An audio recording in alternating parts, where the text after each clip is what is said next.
வணக்கம் நண்பர்களே, நான் உங்கள் மதுரை மீனவன். இன்றைக்கி நம்ம வீச்சு வீராசாமி கூட தான் தூண்டி போடலான்னு வந்திருக்கோம்.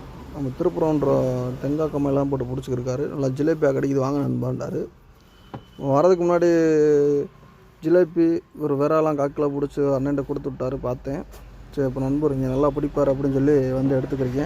பார்ப்போம் என்ன மீன் பிடிக்கிறாருன்னு. தூண்டி போட்டு தான் பிடிக்கிறாரு, தொங்கு புழு போட்டு பிடிக்கிறாரு. அது மாவு போட்டால் கட்டில் கண்டை எடுக்குது நண்பா அப்படின்னு சொன்னார். ஆனால் மண்புழு போட்டு தான் பிடிக்கிறாரு. ஒவ்வொரு நேரம் மண்புழுலையும் கடிக்கும். பாப்பா ஏதோ ஒரு மீன் அடிச்சிட்டாரு. நான் மீன் இந்த தேலி தான் நண்பர்களே. தேலி குட்டியை போட்டுங்க பாருங்க, எம்புட்டு குட்டி கிடக்குன்னு. நம்ம ஜிலேபி கடிக்கும், வெறா கடிக்கும், கட்லா கண்டை கடிக்கும். தூண்டி போட்டோம்னா இந்த தேலி தான் அதிகமாக கிடைக்கிது. குஞ்சு பொறிச்சு தள்ளிருச்சு போல். ஒரு மீன் எப்படியும் எத்தனை லட்சம் குஞ்சு பொறிக்கணும், யாருக்கு நண்பர்கள் தெரிஞ்சால் கமெண்ட் பண்ணி விடுங்க.